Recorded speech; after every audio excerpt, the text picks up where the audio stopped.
All right, so we are actually, looks like we're live.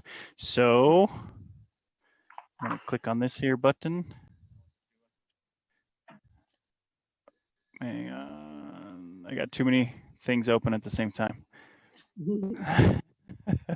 Okay, and we are officially live with Duchess. I'm gonna completely botch this.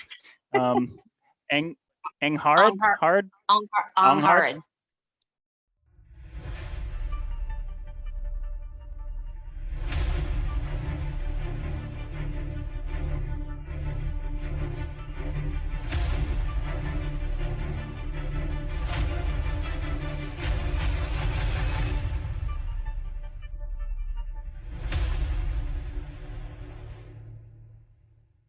She's been queen several times. I'm not going to take away from her telling her own story, but she's been queen several times, and she's going to give us a unique perspective on the show tonight. Instead of a super awesome duke or notable fighter, she's going to give us some tips and tricks on the flip side of things, on the consort, on being a queen, and what she feels that fighters should be focusing on when it comes to fighting or on their path to being a better fighter, or if you're going to be a knight or anything of the sort. So with all that being said, I'm going to turn it over to her, and feel free to lead us off.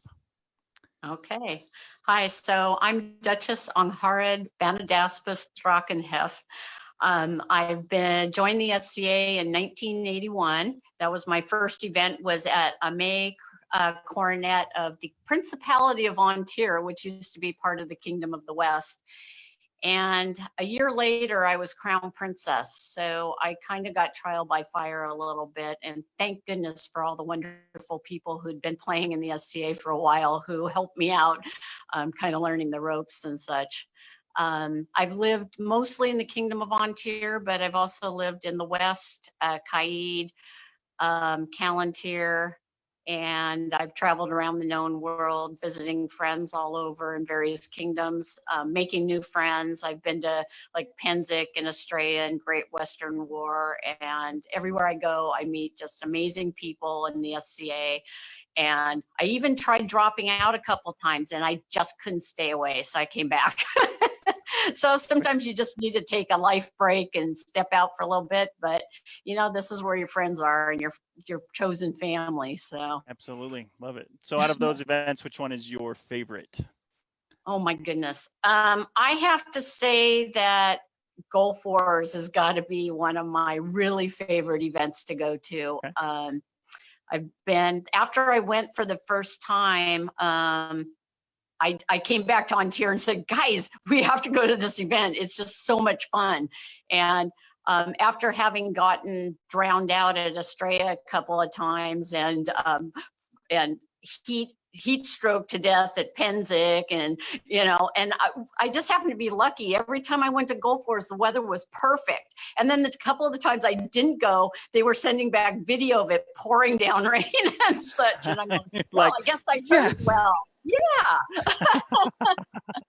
But perfect. It's just a great gathering place. It's just a lot of fun, and I met some amazing people there. And it was really interesting how I ended up at the first time going to a Gulf Wars is I was going to go as queen to the first coronation of the Kingdom of Glenavon, and then Hurricane Katrina hit. And it really wiped out all the plans for their coronation and a lot of things going on. And then eventually they got to have it, and I flew out and went to it and met some amazing people. And they said, you've got to come to Gulf Wars. And I said, well, are you still having it? And they're like, yes, and we need people to come and support us at it. And I said, okay. So I came home, and by then I'd stepped down from being queen, grabbed a few friends, and we flew out and just had an amazing time. And then after that, just kept going back. Good. So unfortunately, it's on my list, so I was curious. Yeah, I wanted to go this year, but unfortunately, with things the way they are, we're not going anywhere for a little while. Right. Perfect. So, all right, let's hear what you have to say about all of us new fighters becoming better. Okay, well, what I'm going to say too is that these are my opinions. They're, of course, everything's very personal, and they may not work for everybody, but they're kind of just the things that over the years that I think work in my head for me. And so to me, that your inspiration or consort should be someone who drives your prowess, that you go out there on the field and it's not just about you, that granted, you want to be the best you could be. And I'm a fighter myself, and we all want to go out there and succeed and do well. And we should do that. We always want to give our opponents the best fight we can bring to the field. But you should go out there with somebody who is there with you in spirit, mind. I know that whenever I have somebody fighting for me, I make sure that they know where I'm standing, that I'm there kind of almost in my mind with them in the fight. People always say, oh, well, when you get down, it's down to the finals, this must be easy, you've done it before. And I said, oh, are you kidding me? This is when my gut turns out wrapped up. I have to stand, I can't sit to watch, because it's like I'm zen. I'm there with my fighter, watching them, and feeling every blow, and making sure that I'm giving them the strength to kind of carry through the fight. Whether they feel it or not, it's kind of like, because in the end, should they be victorious, you're into this for a long haul, especially if you're winning a crown. Oh, yeah. You've better be a good partnership. You better know what you're getting into, talk about it. When I'm the premier patroness of a group called the Company of the Sable Rose Argent, and the Sable Rose companies actually came out of Trimaris, and my Duchess sister, Duchess Elizabeth, who lives down there, started it, and I brought it home to Ontario. And when we sponsor tournaments, we don't allow anyone into the tournament that doesn't have an inspiration. And so you have to come forward, you have to introduce your inspiration and yourself to the ladies of the gallery and lords of the gallery that are there to watch. And we give each of them a rose as they come up, but you're not allowed in the tournament if you don't have an inspiration. So what we'll do is, if a new fighters come up and they don't have somebody they're fighting for, we'll find them someone, or we'll go maybe direct somebody, even if their lady isn't there, we'll ask our fighters, go find somebody standing by the side that this would make their day. And they can still fight for the inspiration of their lady, but have somebody there that they can turn and look to, who is there to help cheer them on. And in our tournaments, we actually give scrolls and prizes to the inspirations and the fighter. So whoever wins the tournament, their inspiration gets recognized. We also give an accolade, which is where we go ask all the fighters who was the person who most impressed them on the field that day, who gave you a great fight, who maybe said, no, don't take that blow, who maybe whatever it was that made that an enjoyable fight for them. We go and we tally that up between the fighters, the marshals, the heralds, whoever's on the field, and say, and we actually give a prize called the accolade, and that person's inspiration also gets recognized. And so we really make all our tournaments are about the inspiration of your consort, and that you have one, so it's bigger than you. And so yeah, so I guess, and then one of the other things that I said too earlier before that is be aware of what you're getting into. So if this is a crown tournament, know that this isn't a sprint, it's an endurance run.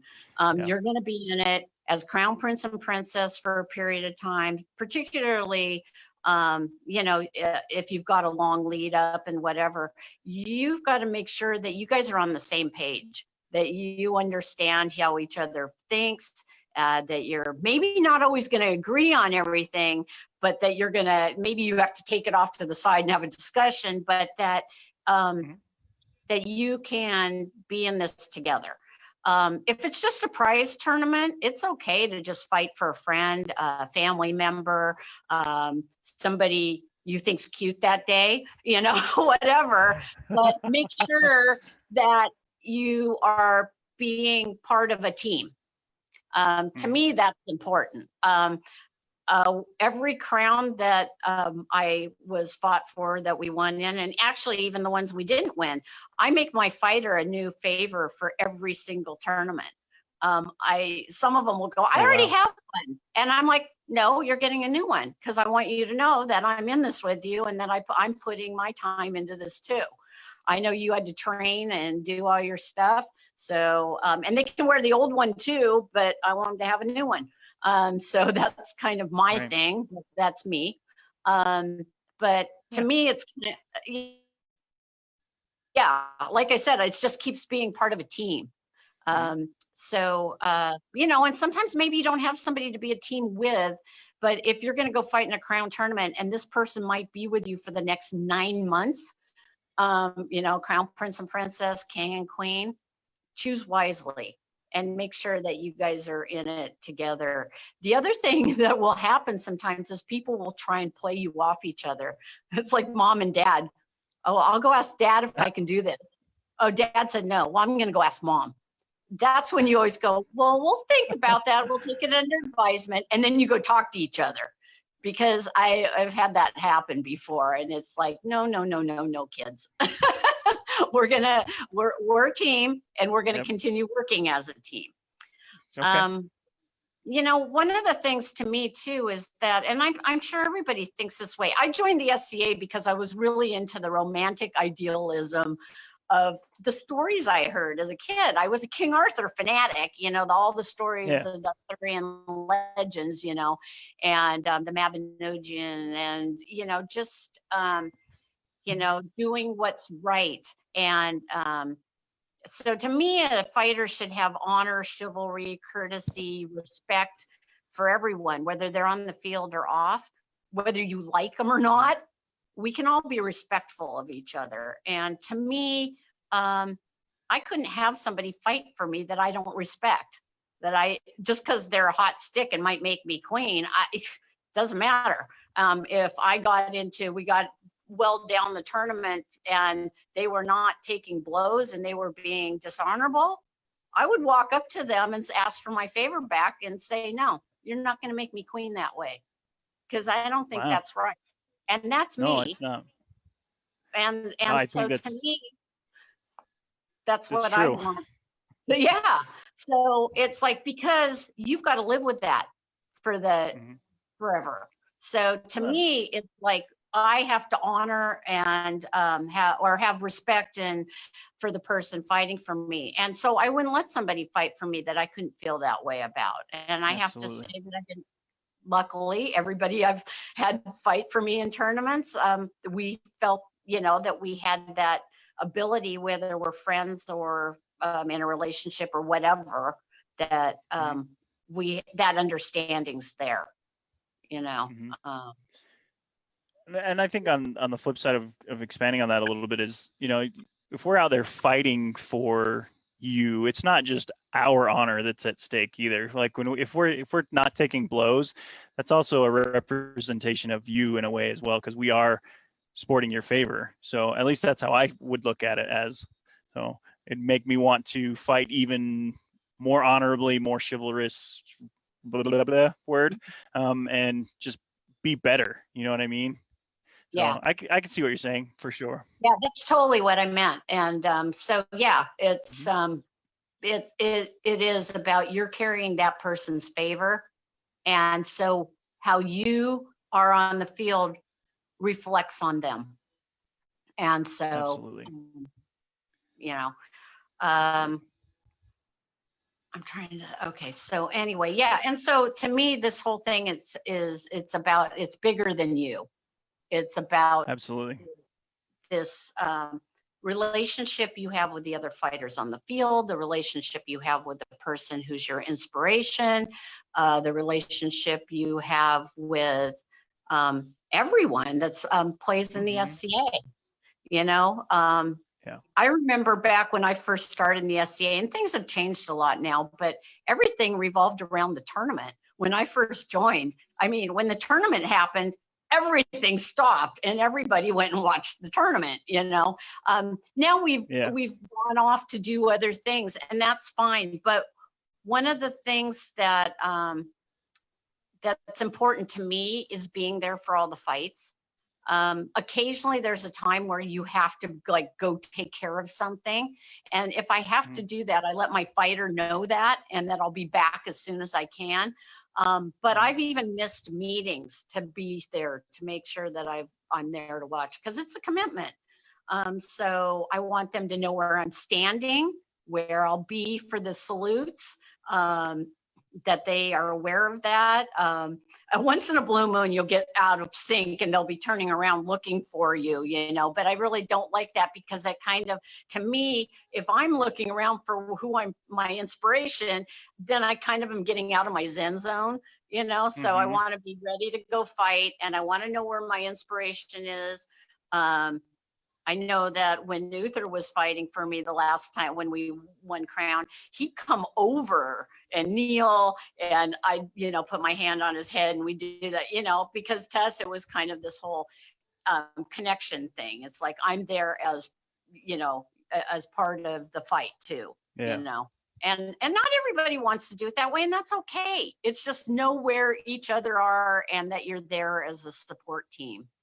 You know, you don't want to, yeah, you want to do it for them in the end, you know, and I see that all the time. You see whoever wins the tournament just, you know, drop down in front of their inspiration, and just, you know, because they do realize that it is a team thing, and that they're doing it for the bigger, you know, the greater purpose of, for the two of them, you know.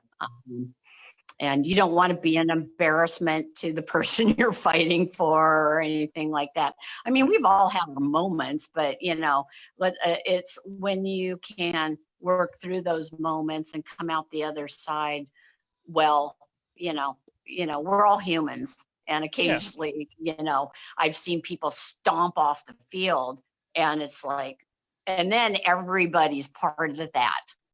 You know, everyone who's watching it. And so it's like, if you can kind of grip yourself and just kind of go, I'll deal with this off the field, and you know, because it's a reflection on the person who's your inspiration. It's a reflection on all the people standing there. And then sometimes something that doesn't need to be turns into something more than it needs to be. We get frustrated. We all do. You know, as a woman, occasionally, you know, my frustration, I'll be out there fighting and I'll be frustrated with myself. And all of a sudden there's tears, and it's like, damn it, you know, and it's not that I'm crying because I'm hurt or I'm a wimp or anything. That's the way some women react to things. And it'll be like, I'm just so mad at the way I did, you know, that I didn't do that blow right, or I didn't, you know, whatever. I zigged when I should have zagged. Yeah, exactly. And it's like, oh, and it's just frustration. But it's like, don't take it out on other people. Don't take it, you know, just know that maybe you need some time to go sit and chill a little bit or whatever. But, you know, I think I really enjoy it when people look like they're having fun out fighting.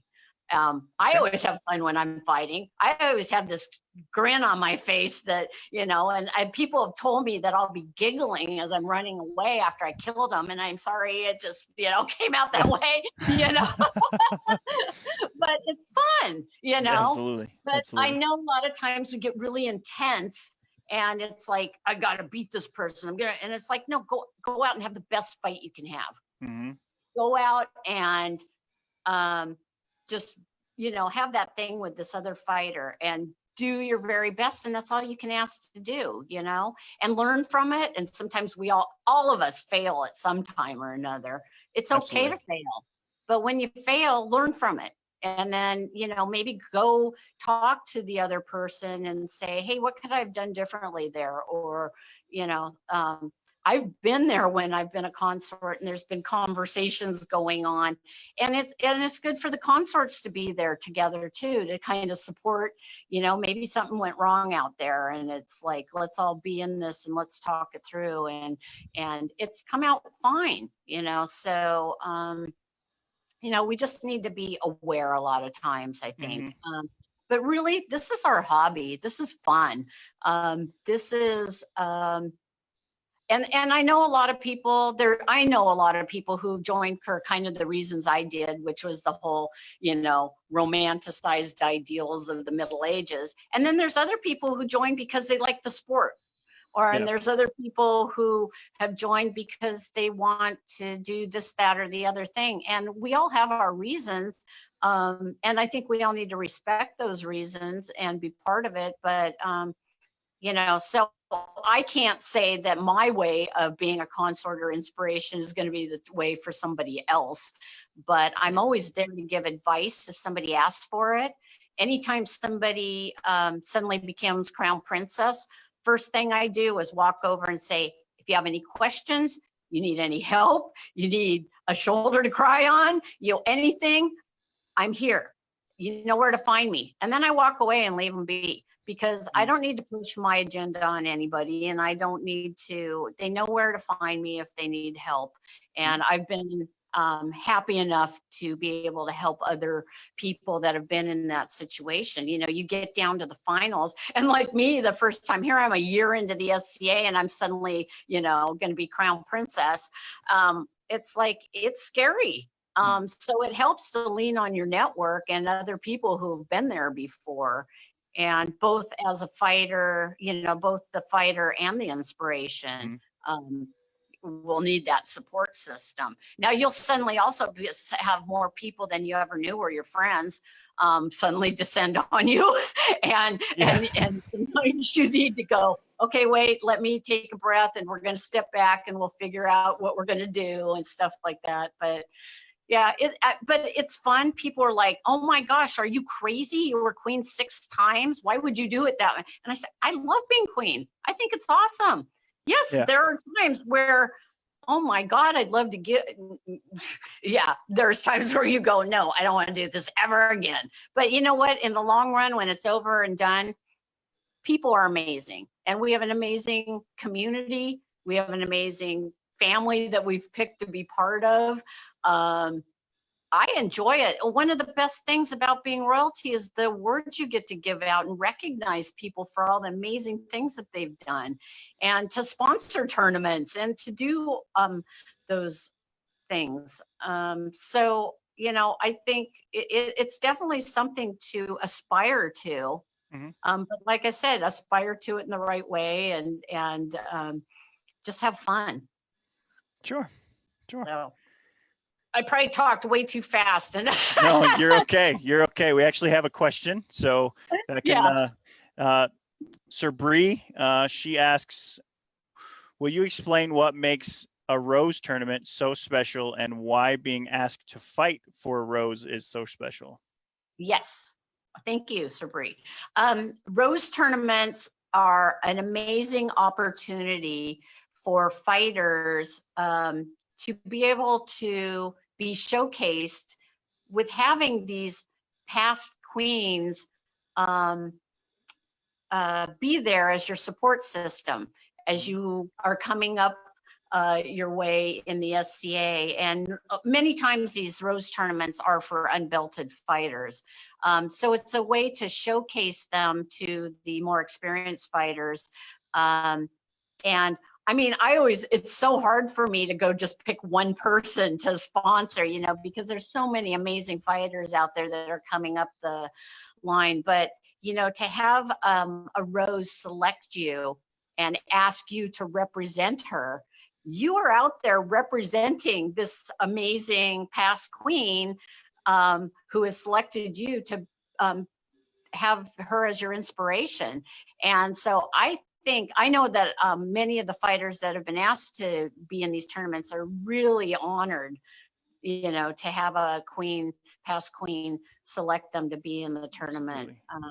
It's a lot of times the best of the best unbelted, but sometimes, we'll go pick somebody who's maybe not that far along in their fighting, but they really need this opportunity to go get some experience fighting with the other fighters.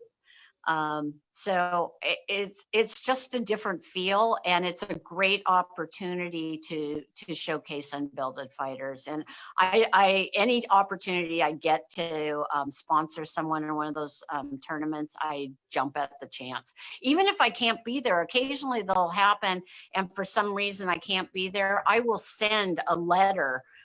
You know, I'll even do a scroll myself introducing the fighter and who they are and why I chose them to represent me in the tournament.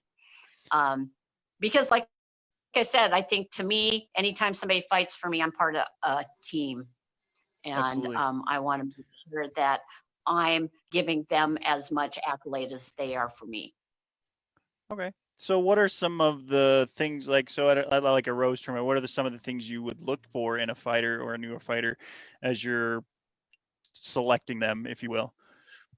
I would say the exact same things I would look for in partnering with somebody who is fighting for me in a crown tournament or other tournament is respect, knowing that they're going to be honorable on the field, that they've shown that they have been in the past. Usually they're a very qualified fighter, you know, they know what they're doing, and they're you know, you've got the hot sticks, everybody knows who they are, you know, they're the up and coming, you know, people, but you also want an opportunity for them to not just get lost in the mix of with all the belted fighters and such. This is a chance for them to show their prowess and how far they've come along, and their courtesy and honor and chivalry upon the field, for everyone to watch and see. So again, I wouldn't feel comfortable having somebody fight for me that I didn't feel like I could, you know, wouldn't trust. be honorable on the field. Okay. All right. So are there any other questions? I could ask a million of them, so I want to make sure if there's anybody in the chat room or in the Zoom meeting right now, if you guys have questions, now's the time.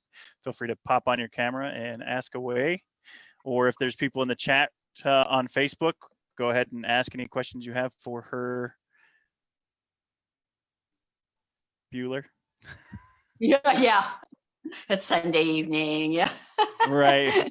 Typically we do these on Tuesdays and Thursdays, but with my work schedule, I had to schedule this one in on the weekend. So yeah.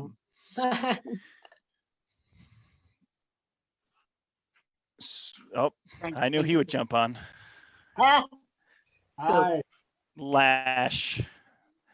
I don't know if you remember, but we met several years ago. We haven't been able to meet again, but I was really happy to see you on here. Oh yeah. I do have a question.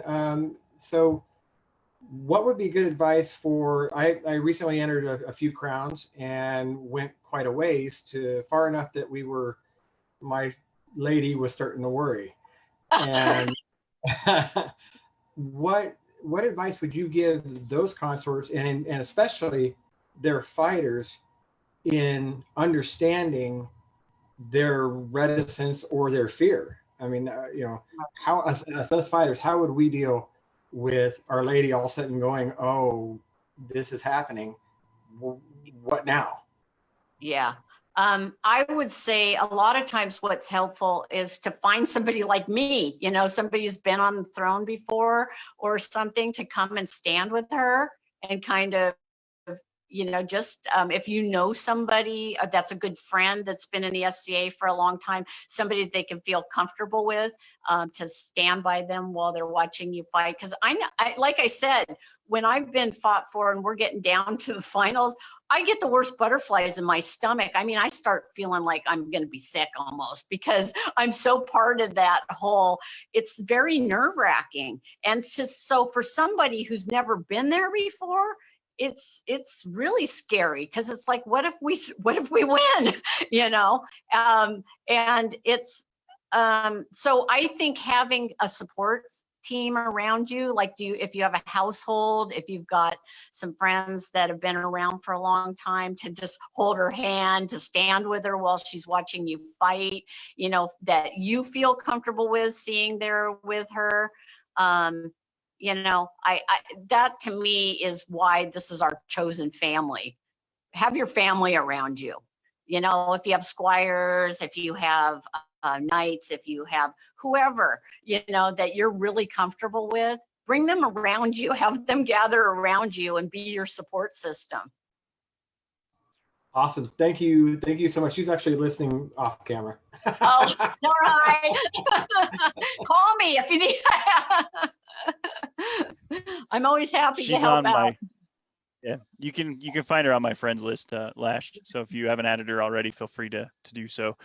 We have a couple questions. So hang on one second, Your Grace Uther. Yeah.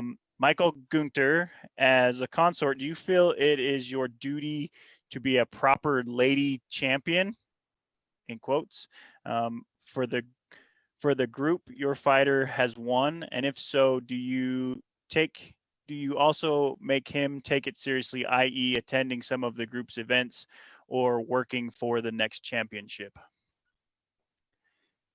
Okay. I think I got lost a little bit there. Okay, so it's all right. It's like a household or a group of. Yeah. So as the lady, or let's say, I'll just repeat it. Do you feel it is your duty as a proper lady champion or consort for the group your fighter has won? And if so, do you also make him take it seriously, i.e. attending some of the group's events or working for the next championship? In other words, if you were Uther's consort and Uther won, you would probably make him work harder the next time he came around, is what he's asking. Would I make him work harder at fighting for me? Yeah, or I mean, like after, if he won a championship or a tournament, would you make him work harder for the next time around if he was, you know what I mean, just to continue to inspire him to be a better fighter after? Oh yeah, I mean, I don't know if it's any different, but I mean, you want to continue being as a part of that support. I don't think it changes.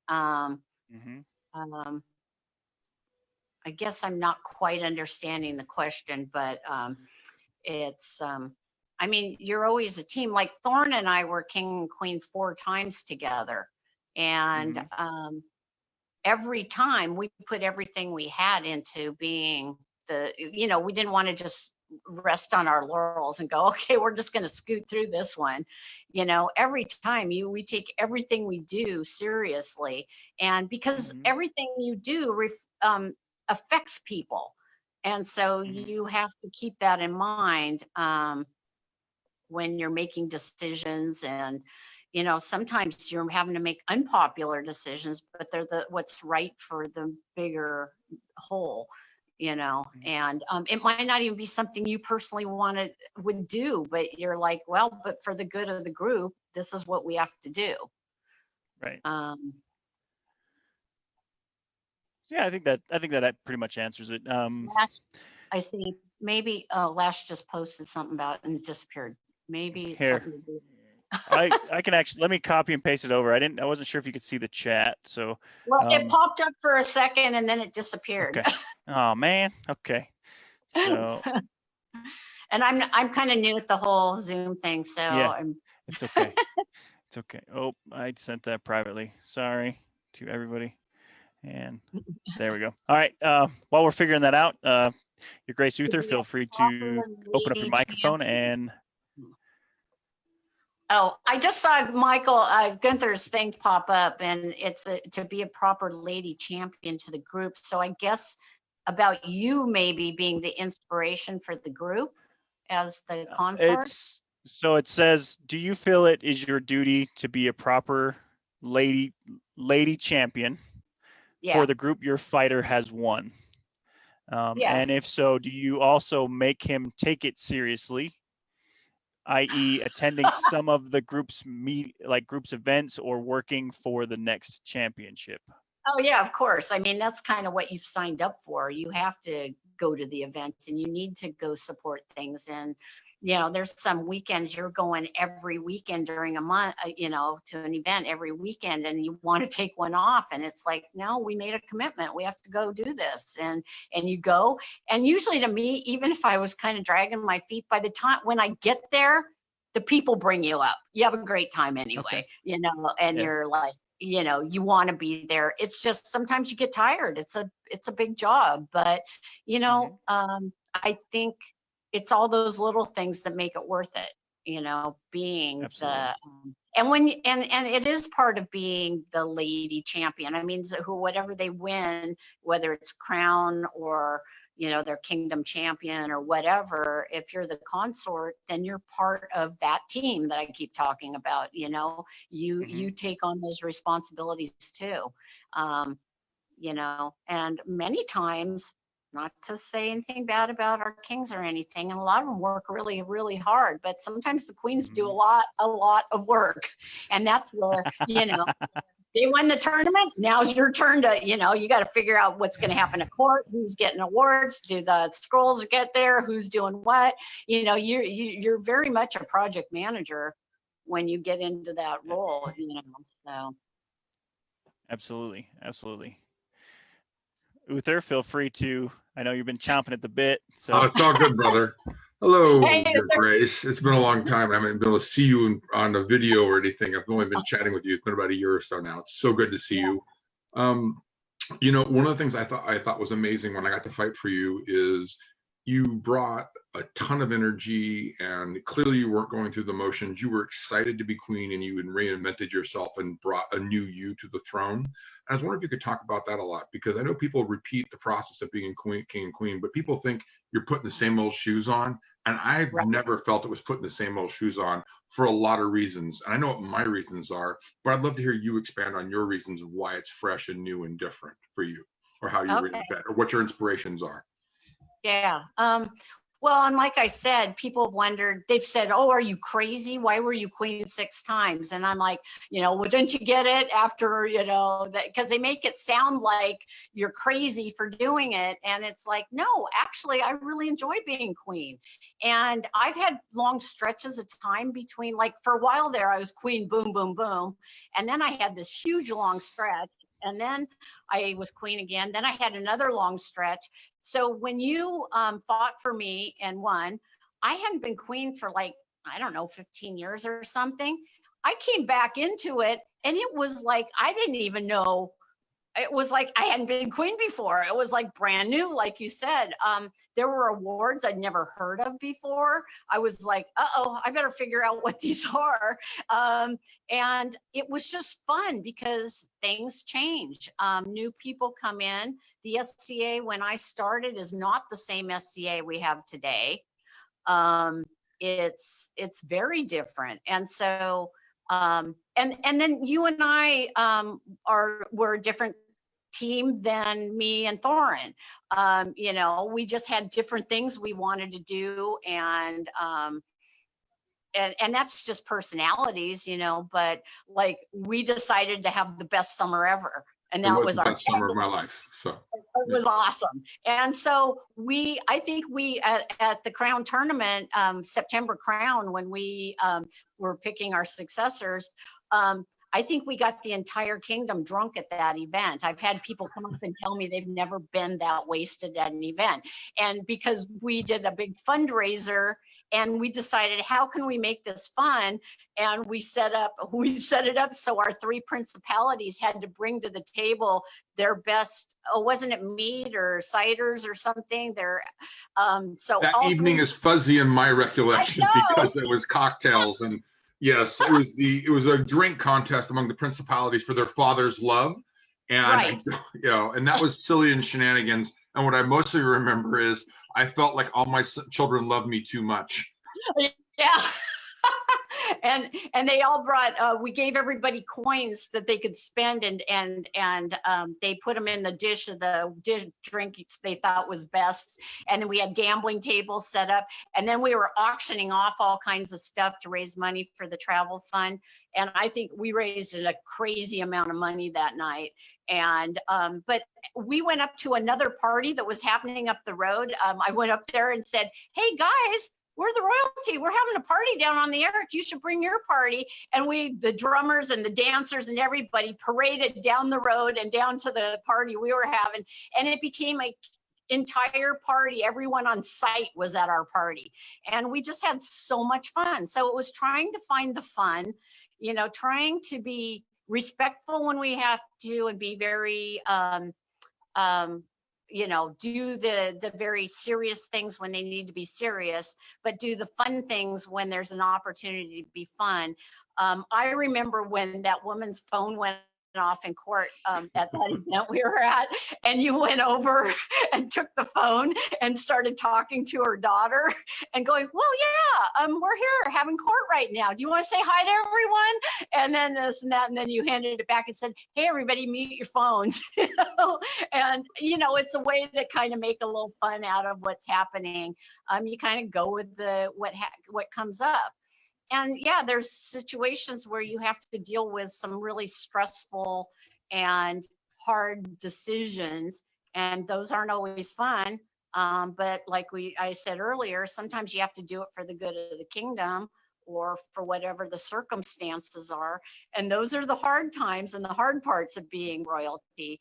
But when you can balance that out with the fun that can be had and the camaraderie and the family that we all build, that's what makes it worth 100 times any little bumps in the road, so to me, that's what's important. I love your answer.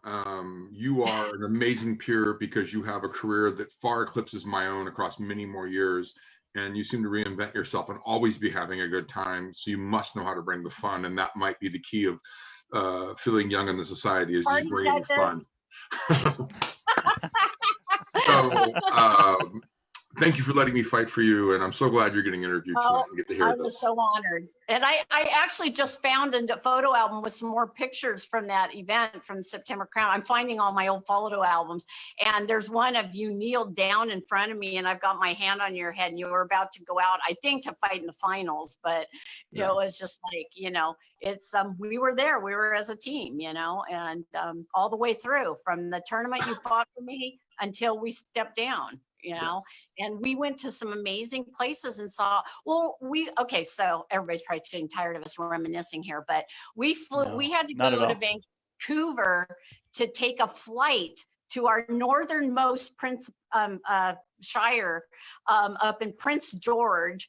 So I drove up to Vancouver, BC, and Uther flew up, and then we drove up there. We had to take a flight to this because it would have taken us, I think, 24 hours or longer than that to drive there. So we flew up.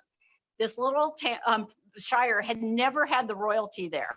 So we flew in as king and queen, and because we went, the prince and princess of Tiree showed up, and so did the prince and princess of Abacal, at the time their principality.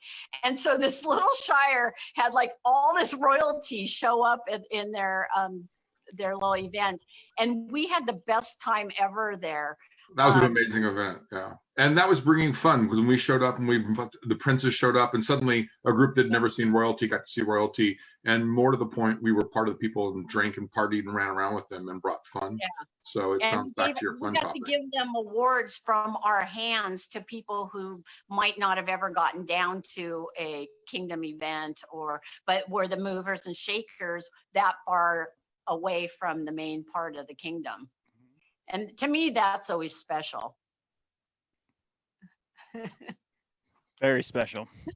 I love it. It's as our household, the household that Lash and I are in, actually mercenaries. So it's always nice to hear that you guys give, or it's always nice for us to hear when the kingdoms give love to the little people. So that's one of the things that we cherish the most about the game. It is one of those are those things. So a couple other questions from two more from Sir Bree.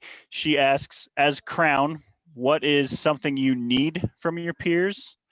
And then as Crown, what is something you need from the populace?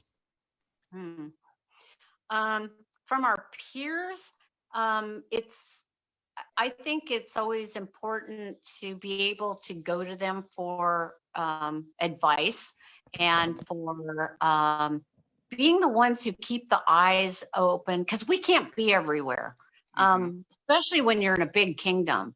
Like Ontier's huge, used to be even bigger. And for us, we would travel to different parts of our kingdom and sit down with the peers and say, tell us about your area. Who are the people moving and shaking things? We have to, not everybody who keeps a local group moving and helps make that group even better can always get to everything. And so we need to have our peers out there as our eyes and ears, telling us who are those people that are making a difference out there, because every group has them, and they're not always visible. In fact, I've found that a lot of people who are doing the most work are the quietest about it. And so it's those people watching them and seeing what they're doing that help us make sure that we don't miss them. Because I've heard of times where people are like, why didn't this person ever get an award? They've been doing all this stuff. And it's like, to us as royalty, we hate to hear that, because we want to say, oh, we never knew. Nobody ever told us. So like when I was Baroness up here, I did my best to constantly write to the crown about the people making a difference in our barony, and our canton, and even in the neighboring shires, because they didn't really have people there to look out for them. So to me, it's important as peers, please, please, please, let your royalty know who you're seeing that are out there making a difference for the SCA and your kingdom. And, sometimes I've had peers that have come up and said, I don't really agree with what was going on here. And I'm like, please give me the opportunity let's talk about that, because you might not know what's going on behind the scenes of something or other. And then they might know something that's going on that you're not aware of. So I feel like the peers of the kingdom are there as a support system for the royalty in all ways, as I'm a Pelican too. And to me, service is what I do. It's in my blood. I can't help it. It's like I want to go do and help and make things happen. But part of it too is I need to go out there and teach and help other people learn the joy of service. So if you, as a peer, are a Pelican and service is your thing, go help other people that who are serving and maybe are looking for an opportunity. And I had to learn a hard lesson to stop doing everything yourself. It's like, I can just jump in and make it happen and do it. And it's like, no, step back, teach other people how to do it and let them do it, because that's how we grow the SCA. And we can't do events without all the volunteers who step in and make things happen. I mean, if we had to pay people to work gate, it would cost us too much to have our events, Right.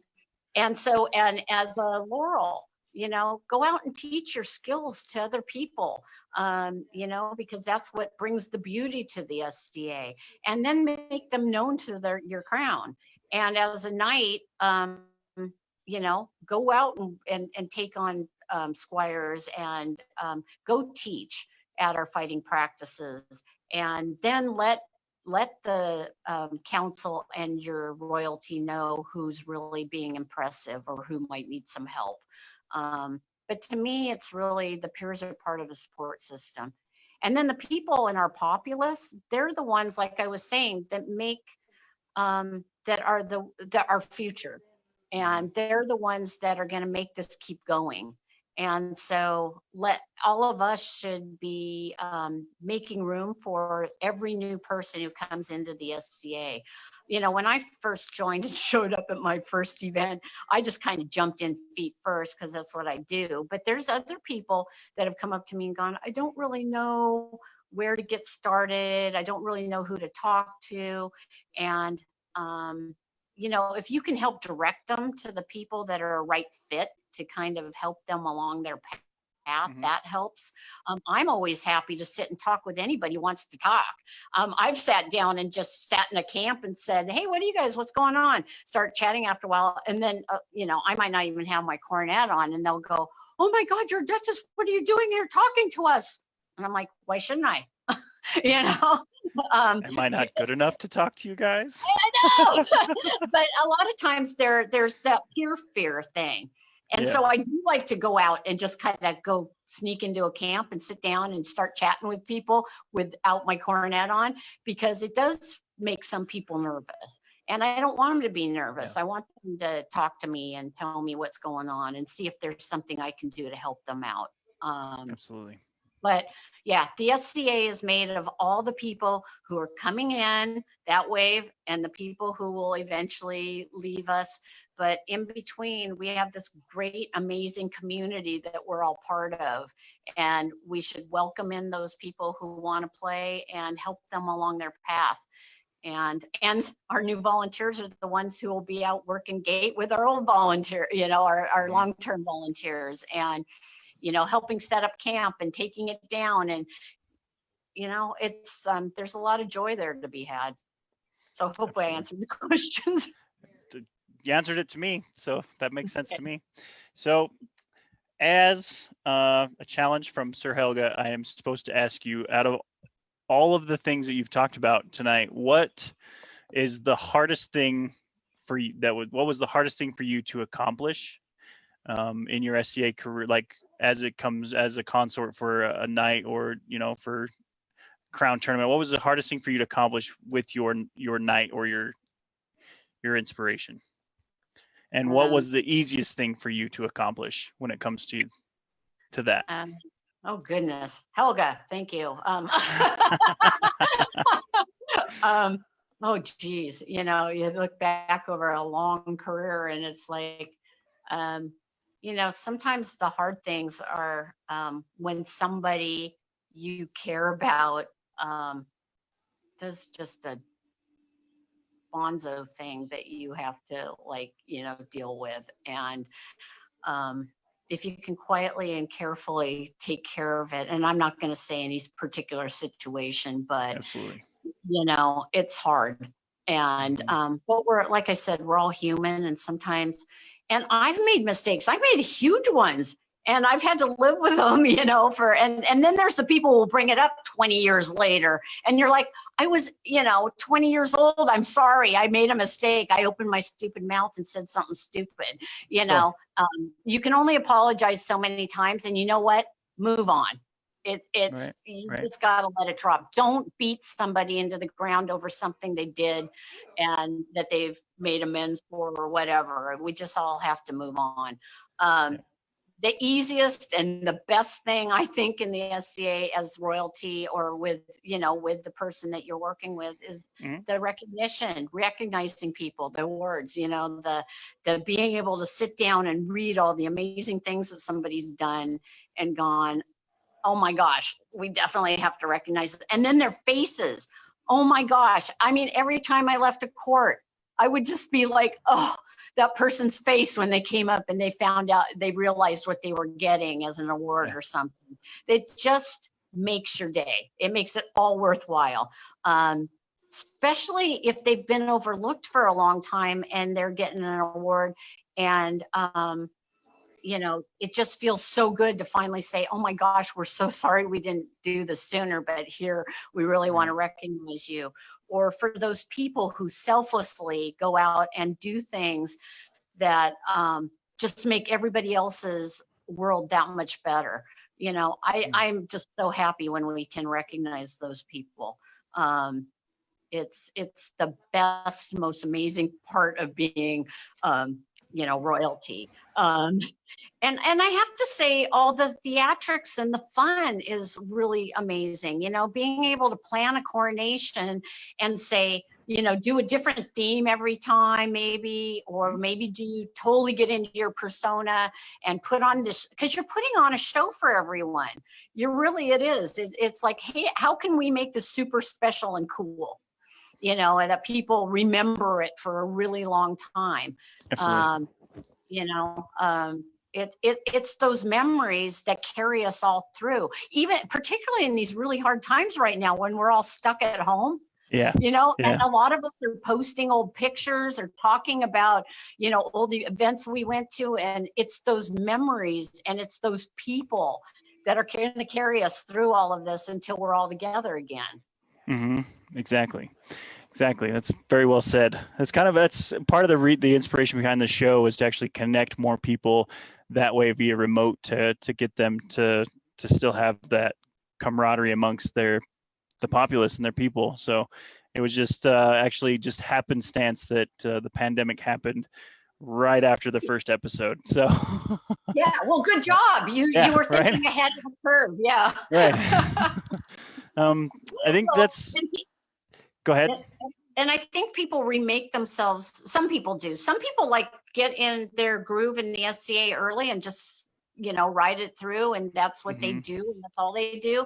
And then there's other people who are constantly reinventing themselves and doing different things. And that's the cool thing about the SCA, is you can. Maybe you started out with a kind of generic persona, and then later you fell in love with this certain time period or whatever, and you do that. And then maybe later you go, you know what, that was fun. But I think, I'm definitely a time traveler.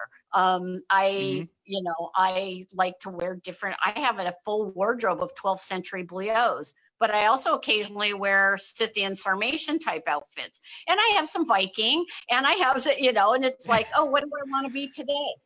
And exactly. That's the beauty of the game. Yeah, I can be that. Absolutely. Perfect. Yeah.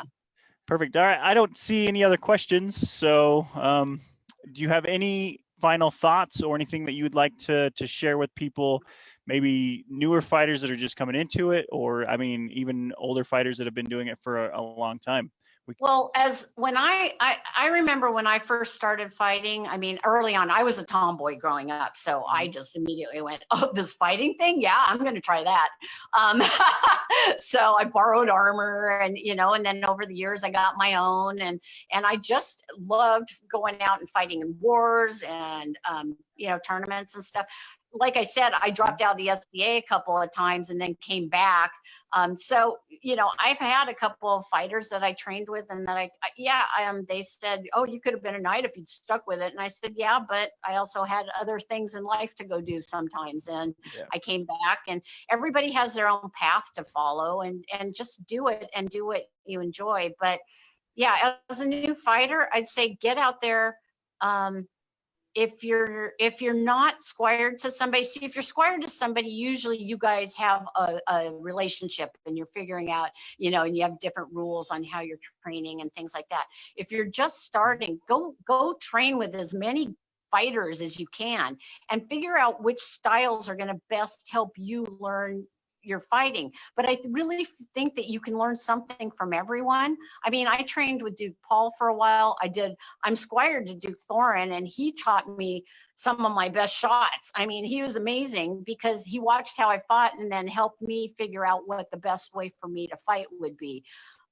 He taught me how to use weapons that I didn't know how to use, so go ask questions. Most of these fighters that have been around for a long time are happy to teach you their tricks or to help you find your way. Don't be afraid to go ask. If you see somebody on the field that you go, wow, I really like their technique and I think I want to learn how to do that, go up and ask them. I think they're actually very honored by that, and will find the time, at least I'm hoping so, we'll find the time to help you and train you. I remember, and this is another thing as being part of Queen, every time I was Queen, I went and picked probably the most hot shot, unbelted fighters I could find were my Queen's Guard. Sir Oak was always the captain of my guard, but he was captain of my guard as an unbelted fighter, and then he got belted and he's like, I don't want to go. And I said, fine, you're captain of the guard anyway, so stay on, you're belted, I don't care. The new one. And so every time I tried to put as many really good unbelted fighters on my Queen's Guard as I could, and even a few little bit newer ones, but that looked like they had the talent. And I told my captain to get them out there and get them fighting. And a lot of times we'd make up a unit at a war. I'd take my fighters and we'd all go out and become a unit when we were fighting, because I knew that they all could kick butt. So we'd go out and have a great time, and they got the recognition of being on the Queen's Guard. So I made sure they all had a baldric that showed that they were part of my guard, and tried to get them out there where they got visibility and got to be part of what was going on. And they also got to learn, standing behind the thrones, what it was that eventually, you're aspiring to, what it is, so. And I have to say, there's a number of my past guardsmen out there that are dukes, knights, counts, viscounts. Wow. Most of them went on to have well, you probably know Duke Jade. He was on my guard a couple times. You probably know. Pretty big name, yeah. Count Cathan, he was on my guard. There's a whole bunch of them. So we always had fun. So go out, have fun, go ask, go get the training. Don't be afraid to ask, I would say. It's funny that keeps coming up, and it's kind of an inside joke between Duke Sean and I. So coming from a mercenary background, I was very shy about asking for help or asking the exact question that you were just referring to. And I got the idea for the show, and I started asking notable fighters, and I went to him, and he's like, "So, what'd you learn from this? That all you had to do was ask?" And I was like, "Dang you!"